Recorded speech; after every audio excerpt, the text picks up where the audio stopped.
Yes, welcome back to OPO's laboratory. This is yet another TV that goes on but does not display, and I am suspecting it's backlighting, either the LEDs or the circuit board that turns on the lights. So I'm going to hit the power button. Which is it? The first at the bottom? At the bottom. Okay. So I'm hitting the power button. Pay attention to the screen and notice this light has gone off, and it should be going on. It actually showed something. Did it? Then first turn it off, and off. Are you showing the red light? Not yet. The last button At the bottom. Yeah. Okay. This light shows when it is off, and then when it's on, it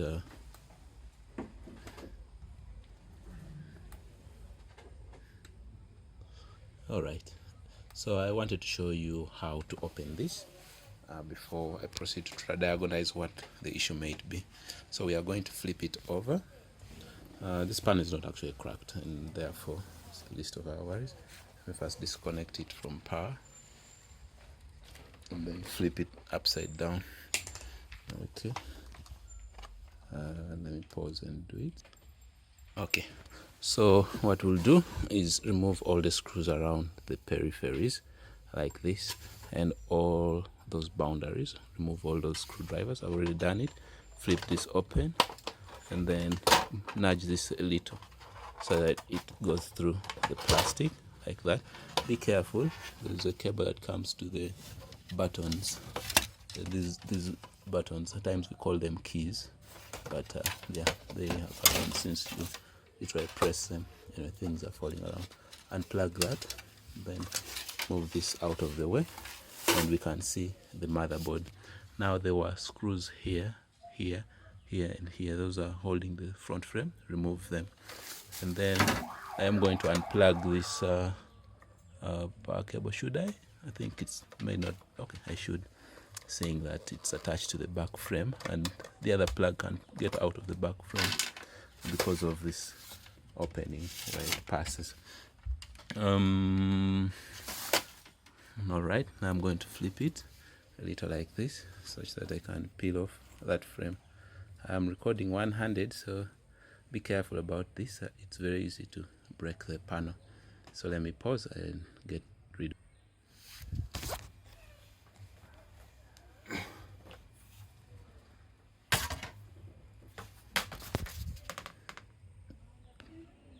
Oh, okay, now I'm going to remove the front thing.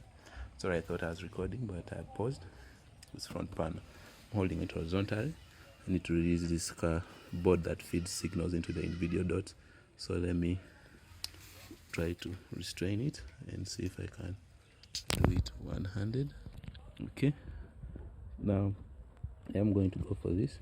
Disconnect that connector from the subboard. Then we need to figure out how it's held in place. It's actually held in place with tape. This is interesting. I didn't think they would use such a basic solution. Right, so peeling that tape. It's more like the bandage kind of tape. That is out, but do it carefully because you want to watch that ribbon fiber. And what we are doing here is we want to access the backlighting, and as such, I'm going to plug this out. Okay, then this flips like that, and flips like that. That means I can now pull out the panel. Okay, it's also taped at those points. This is a weird solution, but I guess the simpler the solution, the cheaper the result. Okay, so I've peeled this tape. It's there, and then that the others around the edge. I think I made, okay, that's that. Now I bring it back up, then flip it like that. Now be careful, this is a sheet of glass that you're seeing right there, the LCD layer, the one that forms the pixels. Now let me pause and pick it out. Okay, let me try to do it while I'm holding. Okay, that goes away. And I can let that fall back because I need to put away the LCD. The white thing, it's just a diffusing layer. Probably Perspex, but the weak one. Okay, so we are here. Let me, pardon? All right, so let's go in. So we want to go under this. Let's figure this together. How is this held in place? Okay, there's a lock mechanism here, so I think I will have to push these tabs in. Let me do that. Okay, let me show you how I'm going about this. Oh, meanwhile, this is a Micromax LED TV, and it's just held in place by a lock mechanism. So I'm going to go all around these edges, lifting it up until I remove the entire frame. So alright, this lifts off, but I noticed these points are not continuous, so don't worry when you're opening your Micromax. It's something that happens. So this goes off and put it to the side. Now we pick the diffusion layer. I'm going to pick them as a whole, but it's a set of pieces of membranes that scatter the light around for it to fill the entire back evenly. Okay, then first remove the sheet. So, okay. Then get the Perspex that spreads the light. Yeah, and then this. Like, it's a ridiculous thing. So we've removed that, and I've done it in the order that would be necessary.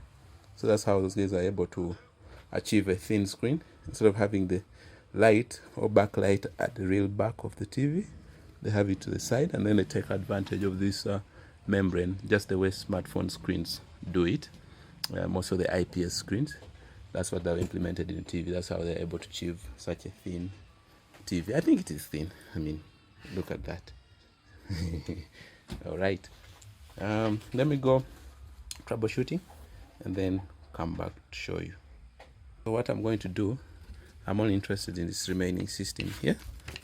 That is here because I have my LEDs right here, there, and then I have my motherboard there. So I will test if it is availing me the voltage that's required to cause the backlights to light. In that case, we will conclude the backlights have the issue. Let me pause. So I've plugged it into power right there, and I am going to hit the power button and measure the LED output, which is here. This is the one you see. It's a single port. Now some TVs I think would have two light on each side, and that would be here. So I think this board might be also working on the 40-inch screens, in which case you will need to use double LEDs. And this is the Wi-Fi module right there, coming to the antenna. Oh, this motherboard is live and I'm touching it. All right, let me take the measurements and come back. So you can see that plugged in, that off light is lighting. Now I'm going to hit the power button right there, and that off light goes off, meaning that this motherboard is powered on. Now I'm going to measure the voltage at that output of the LED. I don't know whether it's written here what I should expect. At times they write the range, but then I want you to see something there closely. Next to that yellow thing, there's the word LED driver. So that means that's the circuit that drives the LED backlight. Now let me go on to measure. I was hoping the voltage was written there that I should expect, but usually I should expect in the ranges of 40 volts onwards, give or take. Let me do just that. I'm going to use my multimeter, place it in a voltage mode right there, and then use the probes at that point. Alright, so I've removed the LED strip, and this, it just curved because I was stretching it out, but it is straight. But you can see the individual LEDs, those yellow dots right there. So anyway, let me go look for it and come back. See you in the next video.